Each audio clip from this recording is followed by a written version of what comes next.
Welcome to Disrupting Japan, straight talk from Japan's most successful entrepreneurs. I'm Tim Romero, and thanks for joining me. How do you start a business as a foreigner in Japan? What's it like to grow a business as a foreigner in Japan? These are the two questions I get asked the most, not only by our non-Japanese listeners who make up 80% of Disrupting Japan's audience, but also by our Japanese fans as well. And I've always found it hard to answer that question because, it's just such a big question that it's hard to get your head around it. It's hard to know how to even start to answer it. Well, today, we'll be talking a lot about exactly that. We'll be sitting down with Jordan Fisher, the CEO and co-founder of Zehitomo. Now, Zehitomo is an online marketplace for offline services, and we'll dive deeper into their business model during the show. But really, we talk a lot about how Westerners, or at least Jordan, this one particular Westerner, approaches doing business in Japan. Both as an individual and as a company, there are certain things that you can get away with and some things that you just can't. There are certain advantages you'll have over your Japanese competition, and there's certain disadvantages that you might not be able to overcome. But Jordan tells that story much better than I can. So let's get right to the interview. So I'm sitting here with Jordan Fisher, the founder and CEO of Zehitomo, which is a marketplace for matching professionals with those who want to hire them. So thanks for sitting down with me. Yeah, great to be here, Tim. Thank you. So, I gave a really brief description of what Zehitomo is, so maybe you can explain it a little better than I did. Sure. In a nutshell, it's what you said. We're a marketplace for local services. I think a lot of people don't really, immediately click when you say local services, what that actually means. And I generally summarize it by saying that it's the jobs that happen offline, not the ones that happen online. So think about your photographer, your plumber, your personal trainer, all these scenarios where you're connecting directly with a vendor, usually a small business or a freelancer, offline. And as opposed to maybe a programming job or a design task or a legal paperwork that could be done through some sort of online CrowdWorks or something like that. So are most of the services offered on Zehitomo being offered by professionals, or is it more like TaskRabbit where there are people who are just coming in and helping you assemble IKEA furniture? Yeah, no, great question. So that is one of the ways that we differentiate ourselves. So we are a platform for professionals. The average job size is closer to around $500 or gomaen. And when we look at that, we look at the LTV of the job. So a lesson might be a recurring service and kind of looking at average getting hired several times, etc. But these are professionals that do this job for their living. Some of them, it is fukugyo, or there's kind of second work, and when it comes to some of the lesson-related categories. But the vast majority are actually small businesses, and then followed by many freelancers in the case of like photographers or personal trainers and stuff like that. Okay. So that simplifies things because you can expect a bit of professionalism from that side of your marketplace. Exactly, and I think as people talk about the gig economy and how AI is going to automate everything, but I think when it comes to local services and really not the higher end jobs, but the jobs that you really need a professional or a specialist to take care of, those are the things that I don't see, or I don't think anybody sees us automating away anytime in the near future. Well, yeah, there's some things that just can't be done online. If you need someone to photograph your wedding or paint your apartment. Exactly, yeah. And I think one of the really frustrating things about local services is that it's just a really, really inefficient and non-transparent market. So if you wanted to hire somebody to take photographs of your wedding or to hire somebody to renovate your kitchen, you have no idea how much that's going to cost or who to actually ask, right? And generally what happens in Japan is you go through a series of different agencies that all take cuts in between. And you'll finally arrive at some sort of package solution, which may or may not have been what you're originally looking for, right? Wedding venues will usually charge you around $2,000 for a wedding photographer, where they'll get paid around $300 in the end, right? Like 85% cut. It's ridiculous. agencies, my personal experience that I've given before is when I bought a place in Japan and ordered, this was a few years ago, and our place was near the train tracks, and so we wanted to, soundproof the windows just to make it extra sound tight for myself. I just had a newborn daughter, and we spent, this was, a major real estate developer in Japan. They have their own kind of concierge desk and everything to kind of, suit the place up as you need. And it took us a month to get a quote for soundproofing the windows, right? And we're based in Tokyo, they're based in Tokyo. They had people come down from Osaka to measure the place, right? Right. You're going through the layers. It was just so inefficient. In the end, it took a month, and the price that came back was close to 40 grand. Well, Japan is famous for these kind of inefficiencies.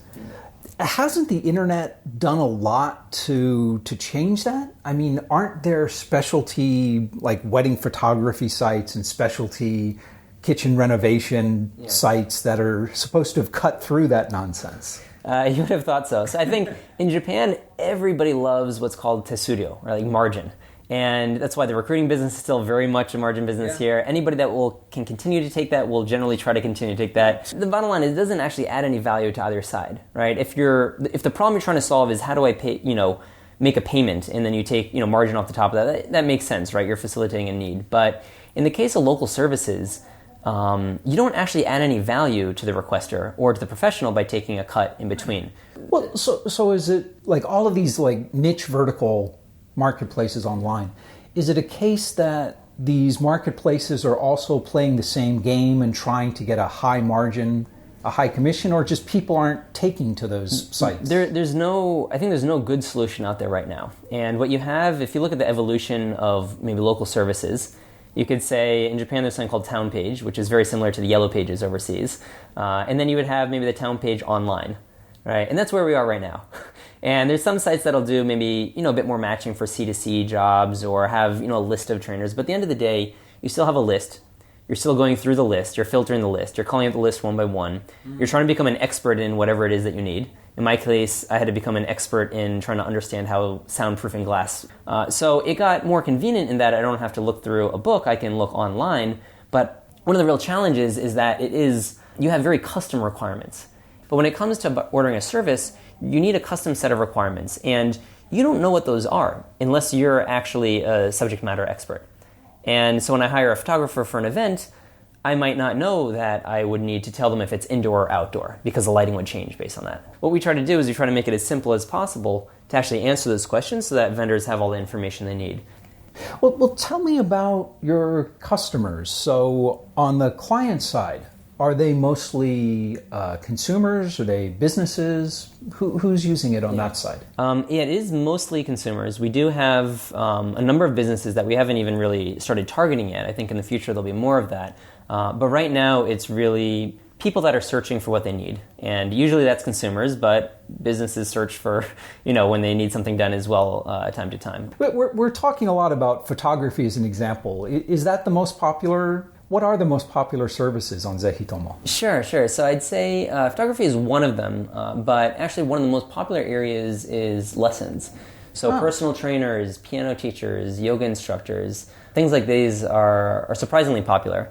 And I'd say the largest growing segment is jobs around the home. So thinking of, I need to replace my tatami flooring. I need to replace my blind screen. I need to repair my air conditioner. Things like this. Okay, so skilled jobs around the home. Yes. Skilled jobs around the home.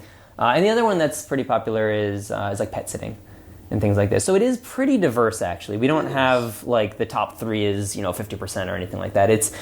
We have 500 categories that we've launched, and I'd say when you look at it in segments, you can say, okay, there are some that stand out, like the pet sitters, the photographers, but lessons overall is very popular, particularly personal training.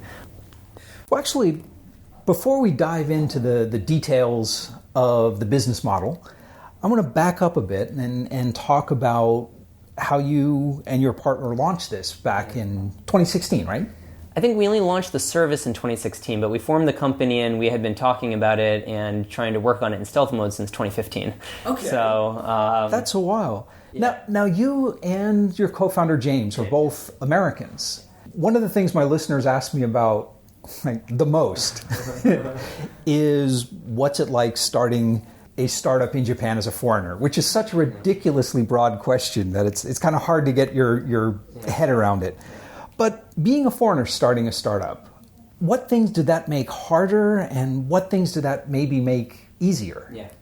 Yeah. So I would start by saying that it's not easy for anybody to start a company in Japan, or arguably anywhere in the world, even if it's listed number one on easiest. Maybe the processing is easy and whatnot, but it takes a lot of commitment. It's a lot of work to that. A lot of commitment, a lot of work, and starting the company versus running it and growing it and scaling and actually doing something meaningful. They all mean very different things at different stages. But I think being a foreigner doesn't change the levels of commitment that are needed or anything else. There are some unique problems, maybe around making sure that you have the right visa, around making sure that, for example, investors will treat you seriously and not as a flight risk from your country. Yeah, let's talk about that. So in raising money, what kind of questions or pushback did you get from VCs? So I'd say it wasn't very vocal, like, oh, you're not Japanese enough. Myself and James, we had both lived and worked in Japan for 25 years between the two of us, right? So we had a track record of being and working and delivering results in Japan in a domestic market.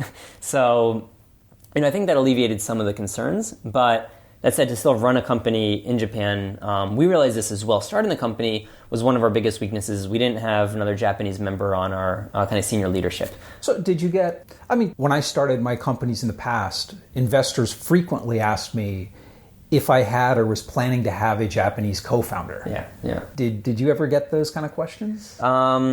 Sure. I think at that time we had already, we bootstrapped for a while at the beginning. And so I think the question wasn't, are you going to have a Japanese co-founder, but how are you going to make sure it doesn't turn into a gaijin product? Actually, 500 Startups, who was our first VC that invested in us, they as well had that same concern. But the wonderful thing about them is they actually introduced Satoshi, who joined us as our CSO and helped alleviate that concern for them to later on invest. Yeah, it is something that I think, being a foreigner, running a startup has its advantages as well. You can use your gaijin power when needed. You can, you can... What does that mean? Use your gaijin power when needed? I think there's a lot of times when it might not be, socially correct or, maybe a little bit frowned upon if you take certain approaches that are, cutting the corners or, Well, can you give me a specific example, something that you or your partner did that maybe a Japanese couldn't get away with or would have had to do a different way? I'd say even just approaching a few of our first clients, I'd say the way that we did it and just the type of sales that we could do I'd say the type of sales that you do as a foreigner is very different from that as you do as a Japanese. And I think you get interpreted differently. How so? I'd say the expectations are different depending on who you're talking to, and that can be a plus or a minus. But it allows us to get right to the chase much more quickly, whereas if somebody Japanese would do that, and I don't mean to kind of stereotype or generalize too much. We're talking in really broad terms here. But it might be considered rude or consistent to kind of jump right to the heart of the matter so quickly, as opposed to maybe developing a bit more of a relationship. It might be uncomfortable for a Japanese person to do that. It might be uncomfortable for the other company to see, are these guys all right? But as a foreigner, you can kind of ignore all the social constructs to an extent, and you can go after what you think is appropriate as long as it's logical and you can really connect with the other person. So like getting straight to the point, does this mean just being able to be more direct in sales meetings or being able to be more direct in more of a social situation where Japanese would expect to do more kind of small talk? I'd say anywhere where there's a clear goal. And so if that's a sales and we're talking with a company and saying, hey, partner with us to do this. If we're talking to an investor saying, hey, let's make this happen and being persistent. And I think it just comes a lot more naturally. I think we can get a pass on a lot of things that we wouldn't otherwise. I've seen that too over the years. I think that on one hand, the Japanese language and Japanese social protocol is ridiculously complex. But on the other hand, I find Japanese businessmen, Japanese people in general, are incredibly forgiving and tolerant as long as you're making a sincere effort to do it right. Yes. And I think that's very important as well. And I think, we get an extra pass just being, foreigner and making that effort, but the effort does need to be sincere, right? I'd say there's not as much hustling, I feel like, in Japan, whereas if you go to, China or the States or other places, you kind of feel a lot more of that business hustle. I think that's definitely true. There needs to be a lot more of it here. Yeah. But I think that is something that foreigners can get away with socially easier than Japanese can. That hustle always being on and always kind of being in sales mode. Yeah. If you're not overtly rude about it, it's just, he's very passionate about his company, whereas a Japanese CEO, it might be, he should have really known better than to... Yeah, and so it's tricky nuances, right, how you balance and plays, but it definitely makes sense for any company, and Satoshi has been a huge asset for us to really take that balanced approach, right, when things seem like it's going too much in one direction, kind of make sure that, okay, yes, we are a stable company. I know there's some investors that told us it was just like comforting having Satoshi at the table. Well, it does make sense that if you're addressing a Japanese market, you want to have Japanese people on the team. Yes. So what about in terms of running and growing the company? Do you think being foreign founded has helped or hurt you in recruiting staff or getting customers, either the professionals or the clients on the platform? Yeah. I think it's helped. We definitely had our share of learnings. I'd say there's more struggles of being, as first-time founders and learning a lot of things the hard way, as opposed to it being, foreigners trying to run a company.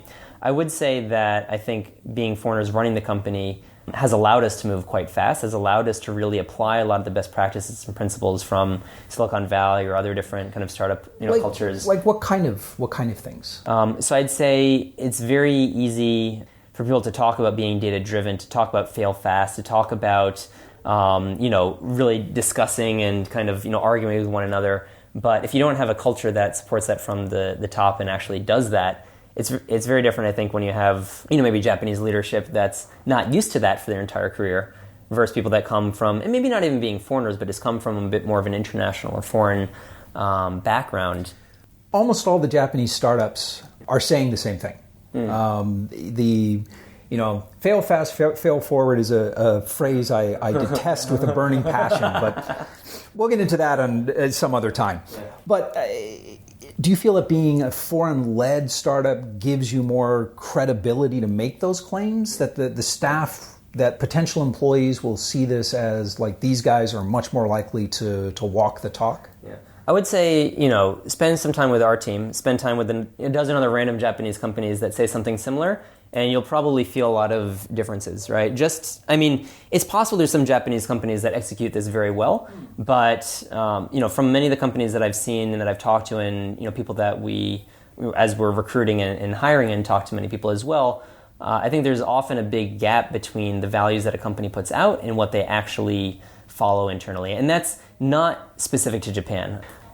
I think I'm not really maybe getting the heart of your question, but I think maybe being foreigners, it gives us a little bit more credibility from the beginning that we actually mean what we're saying as we talk about these principles that are much more commonly used overseas, frankly. Mm-hmm. And how's that been reflected in your staffing? So what percentage of your company is foreign versus what percentage Japanese? Yeah. So right now we are growing our sales team quite aggressively, and the sales team is by and far Japanese. There's a lot of people that talk about wanting to work in a more international environment, but actually coming to work in an international environment, they're not really actually ready for that.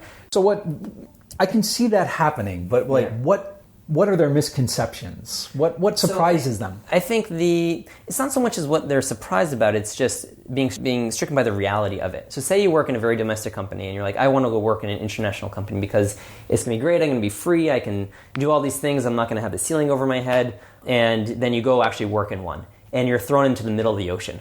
And you're like, you're free to swim.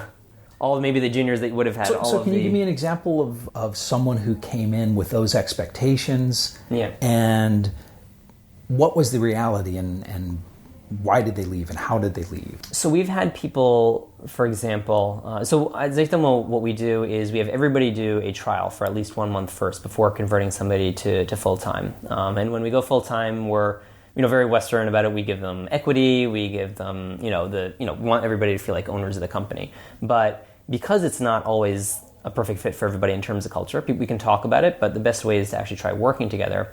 Many people will realize like, okay, so I have this very, this hard objective, right? I need to do something that is different from how I've done things to date. Or one common mistake I would say I've seen is just people trying to work very hard to achieve it, but not working very smart. We make it very clear it's not about the hours, but even still, people can say, oh, I'll just, fall back to just working very hard, and, that will be, I'll be given good performance as a result of that. To achieve something that's, to 10x whatever you're trying to do, it's relatively easy to maybe, 2 or 3x something, right? You can just, improve the processes, you can work a little harder, whatever it may be. It's quite hard to 5x something, and I'd say it's incredibly hard to 10x something. That's exactly why you really need to think outside of the normal constraints of what you do and reinvent what you're achieving. And I mean, this is, the 10x methodology is not something that we've made up or is unique, right? You mentioned before you always bring on people and you have like a 1-month trial period before you bring them on full time. Yeah.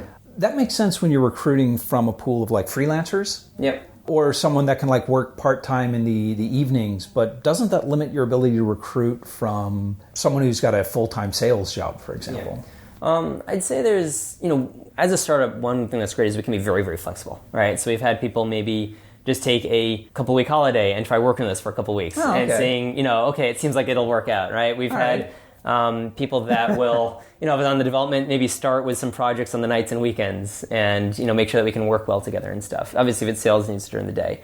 Okay. One of the things I found interesting about Zehitomo, something you do very differently from all the other similar marketplaces, is that you guys don't handle the payments at all. Yeah. It's an unusual choice. So why did you decide to do it that way? Yeah. It wasn't intuitive to us either at first, but the more we were doing it, the more we realized that this was the right way. And handling the payment is a great way to stay in between the transaction. So for something that happens online, like take Upwork.com, for example, which is a platform where you can hire developers or designers or people remotely, they will stay in between and they will charge a percentage, but they're actually adding value through the lifetime of your relationship, right? They will take screenshots every 10 minutes, the developer. They will handle the NDA documents, right? They will handle the payments and the processing and automatically calculating the hours, right? So I'm happy to pay an extra X percentage to them for managing all that, and that's valuable for me. In the case of local services, you're meeting the professional offline. If you're going to hire a personal trainer once a week, okay, you met. The next week, what's your incentive to go through somebody else that's going to take a 20 or 30% margin? So the fundamental business model is you're selling leads? Yes. Okay. Correct. Staying in between and just providing like an agency solution and trying to get people to match and then trying to stay in between where we're not actually adding value is just for our benefit. Whereas structuring it as a lead generation platform means that when vendors bid on jobs, it's a natural quality filter at the same time. It's a very clean model. Yes. Yeah. Very clean. We don't have to worry about all the operations that the professionals are much better at than we are. And on the platform, is it a one-to-one match, or is if the client wants to get 3 different quotations from 3 different photographers, you'll sell that lead 3 times? Up to 5 professionals can bid on one job. Ideally, we would actually have 3 replies for every single job. I think when you have 1 or 2, it just becomes binary. You don't know if this person's good or this person's bad. If you have 3, you can get a real sense of the market and what's fair. We're not quite there, to be honest. I think some categories and areas are much more popular, and we do have 3, 4, 5 applies per job. But there's other areas where, if you look for that belly dance instructor in Nagano-ken, you're lucky to find that one. Yeah, exactly. Yeah. So our real challenge right now is building out the liquidity to handle many of these other cases and areas. But we think once it goes beyond 5, you're not getting that much more value. From what we can tell and from the information that we have, 3 is the biggest jump. And after that, there's not that much more value by having more choices. And in fact, having too many choices can just lead to, confusion. Yeah, confusion, that much of a harder time. I can see that business model as a whole, it makes it much cleaner. Yeah. But how do you handle pricing? How do you determine what to charge of the commissions? Because as you mentioned before, for one wedding photographer might be charging $100 and another one might be charging $1,000. Yeah. So I think there's 2 parts of it. One is that we really try to get the right information to tell the pros. So in the case of a wedding photographer, we don't ask this for the majority of categories, but because the range can change so much, we ask them what their budget is. right? And what type of quality of pro that they're looking for. And as such, there's some professionals that are only interested in certain types of jobs. And if it's a more expensive budget, it's a more expensive lead. We basically calculate the LTV, or the lifetime value, that we assume would work out for the pro if they were hired. So in case if it's a recurring job, we can say, okay, on average, you're going to get hired for a personal trainer job 5 times. So right? You sort of have to reverse engineer their businesses to figure out what you can charge them. Sure. Exactly. And so, maybe sometimes they'll just get hired once, maybe sometimes get hired for years, but we can make assumptions on that and say, okay, if this job is worth $500 to you, then, and maybe maybe you have to bid 10 times to get hired once on average, then, it should cost 500 yen or $5 to apply. Okay, I can see why that's a really unique value proposition on the supply side. Shifting to the demand side. So there are a lot of freelancing sites and crowdsourcing sites and niche sites for photography and what have you in Japan. So what did you do to stand out from the crowd? Yeah. So I guess one of the biggest differentiators, again, is that we're looking after local services. And so, so there's many vertical players, right? Somebody who specializes in photography, right? There's people that specialize in other things. And I think for us looking at the market and how we can add the most value, the demand from everybody is getting new clients. And that's their number one kind of concern. I think this solves it much better for them because they're earning their own business. They can keep their own repeat, etc. I understand the advantage once you get them on your site as a process, but when you were starting from nothing with zero traffic, or maybe just your first job for yourself, wedding photography, these other services, English language instruction, these are expensive keywords to be bidding on. These are competitive spaces. So how did you attract consumer interest? How did you let people know that you existed? So at the beginning, yes, it was very hard. And I think, we went to our friends of friends, we invited everyone to our Facebook page. We say, hey, we're doing this. We have, this great way, if you want to hire your photographer, et cetera. But I think one of the things that we realized with local services is that it's not like this sticky experience where it's like, oh, today I'm going to hire a photographer, tomorrow I'm going to hire a personal trainer, on Thursday I'm going to hire my soundproofing specialist, right? You have these needs when they arise. The best is really coming from search. And we found that when people search for something and they need it, that's why our strategy, I think, is no secret. We've been really, building out our SEO. But I think it's much easier for when you look at repeat and stuff like that to say, hey, we can be the everything store instead of, one category or a couple categories. Now, see, I find this really interesting. The debate about whether to go narrow and deep or broad and shallow. I don't know if there is a right answer, but the case for narrow and deep seems to make more intuitive sense, right? You can put all your money into targeting a niche, buying specific keywords, building up a niche brand. It seems like an easier strategy to execute. Yeah. So what made you decide to go broad instead? So I think when you look at marketplaces, exactly as you say, there's two different approaches. You can go horizontal or you can go vertical. And I think actually, if you look at how things are in, say, 10 years from now, I think it will be both. And I think it's just so mind-bogglingly complicated that it doesn't exist right now. And every category is different and everything is different. But, local services, again, one of the most inefficient markets out there. As an industry, it's as big as food, but the online penetration is seen to be around 2.5%. Before we were talking about that whole fail fast, fail forward nonsense. I think it's a bunch of macho bullshit, but it's another discussion. But I noticed that you hired Koki. Yes. From Let It Be. Yes. So he was on the show a couple of years ago. His startup, while incredibly progressive and well-intentioned, didn't work out. You hired him. Yes.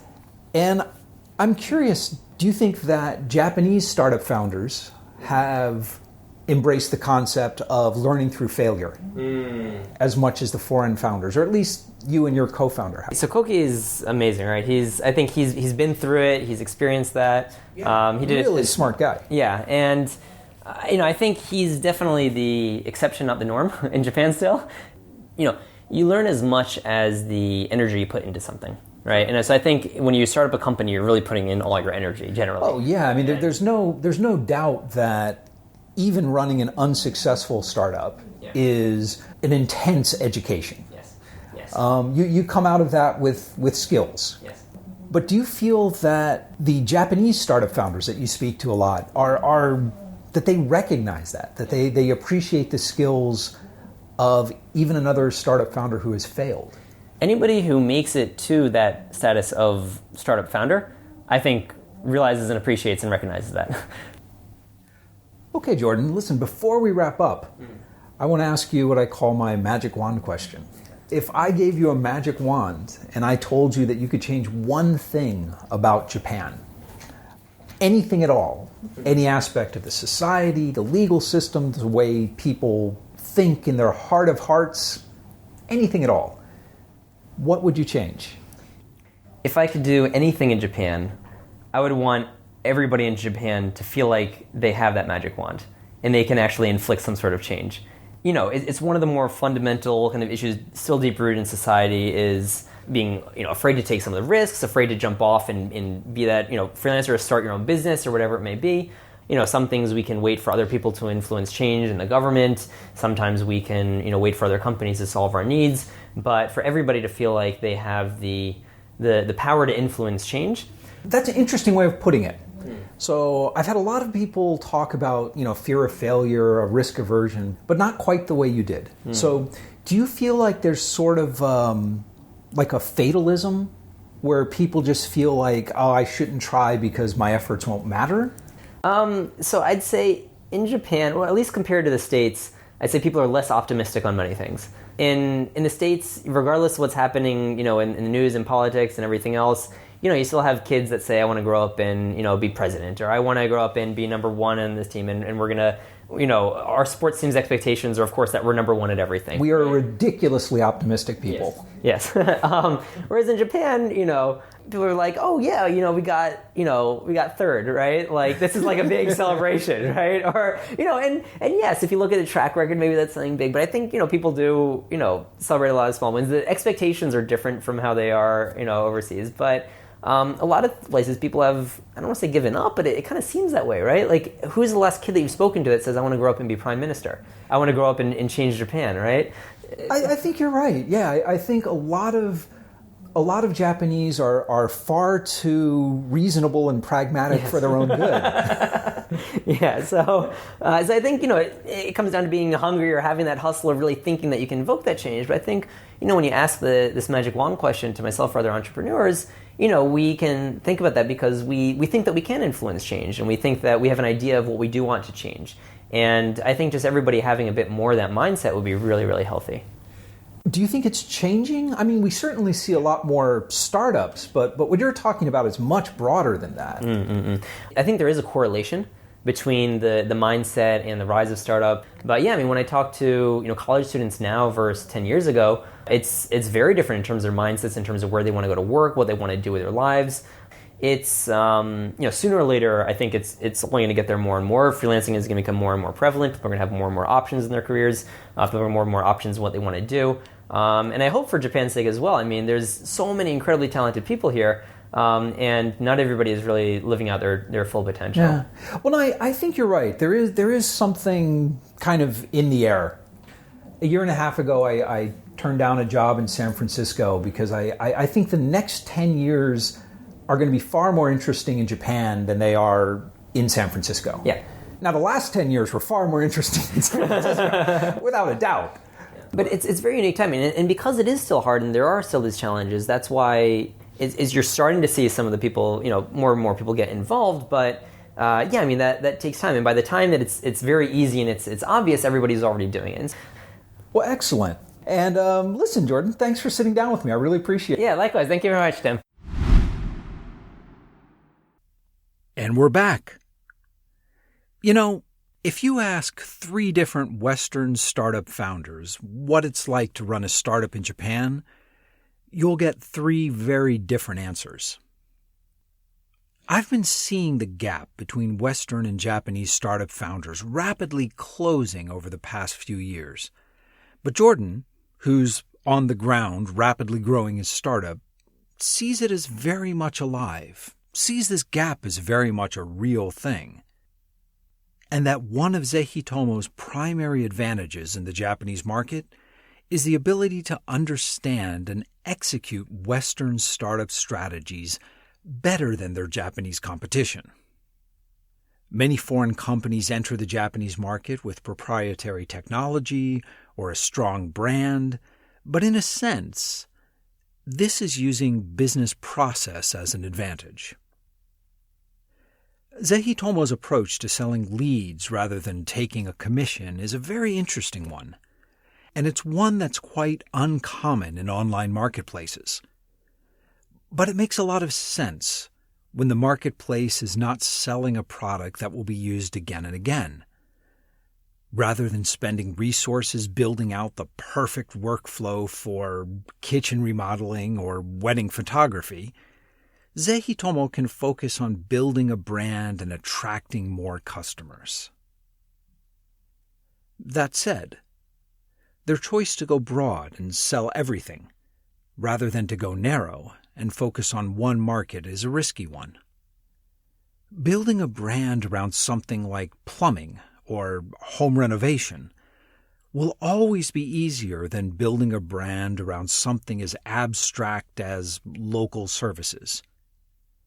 But Zehitomo is clearly doing something right, as their increasing volumes and revenues show.